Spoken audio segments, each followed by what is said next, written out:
മുകേഷ് ചേട്ടോ എന്തോ എങ്ങനെയുണ്ടായിരുന്നു ചോദിച്ചാലോ? തീർച്ചയായിട്ടും. പിഷാരടി ചേട്ടാ.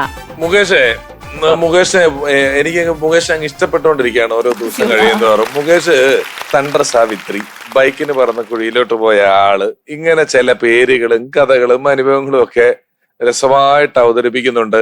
നിങ്ങള് നേരത്തെ തുടക്കത്തിൽ മീശയെ കുറിച്ചൊക്കെ കുറെ പറഞ്ഞല്ലോ. മുകേഷിന് മീശ വെച്ചിട്ടും നിഷ്കളങ്കനാണ്. ആ സത്യം. മീശ വെച്ച ഒരു നിഷ്കളങ്കൻ. അതായത് പണ്ട് സ്കൂളിൽ പ്രച്ഛന്ന വേഷത്തിന് ഗുണ്ടയുടെ വേഷം കെട്ടി വരുന്ന പിള്ളേരല്ലേ, അങ്ങനെ വന്നൊരു കുട്ടിയെ നമ്മൾ ലഞ്ചിൽ കൂടെ നോക്കിയാൽ വലിപ്പം വരികയല്ലേ, അതുപോലൊരു മുഖം. എന്നിട്ട് കുറെ വടക്കൻ കേരളത്തിലെ കുറെ തരത്തിലുള്ള ഒരു ഭാഷയും സംസാരവും ശൈലിയും അതിഗംഭീരമായി പ്രകടനം. സൂപ്പറായി കേട്ടോ മുകേഷ്, ഗംഭീരമായി. മുകേഷേ ചേട്ടാ, ഈ കൊമ്പമീശ ഒരിക്കലും കോമഡിയന്മാർക്ക് ചേർന്നതല്ല. പക്ഷെ എന്നാലും എന്നെ കൊമ്പമീശ വെച്ച് ചിരിപ്പിച്ചത് ഒരു സിനിമാറിനുണ്ട്. പിന്നെ രണ്ടാമത്തെ ആളാണ് മുകേഷ്. ആ സിനിമാറിന്റെ പേരെന്താന്ന് അറിയാമോ? ഒറിജിനലായിട്ട് കൊമ്പമീശ ഉള്ള പോളേട്ടൻ, CI പോൾ. CI പോളേട്ടൻ. അതെ. വെച്ചതല്ലേ? ശരിയാ. ശരിയാണ്. പുള്ളിയുടെ കൊമ്പമീശ അത് അവർ സമ്മതിക്കണം. ഈ കൊമ്പമീശയും വെച്ചിട്ട് ഈ കോമഡിയൊക്കെ പറഞ്ഞേൽപ്പിക്കാവുന്ന ചില്ലറ കാര്യമല്ല അത്. അപ്പൊ നന്നായിരുന്നു.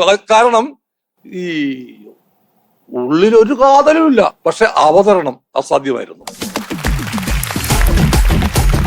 ഉഗ്രനായി, അടിപൊളി. Thank you sir, thank you. ഒരു സ്ഥലത്തോലും മുറിഞ്ഞില്ല, നല്ല ഫ്ലോയിൽ ഇങ്ങോട്ട് പോന്നു. നല്ല തമാശ ഉണ്ടായിരുന്നു. എത്തിപ്പിടിച്ച് കുറെ നല്ല കാര്യങ്ങൾ കോമഡിയിലൂടെ പറഞ്ഞു.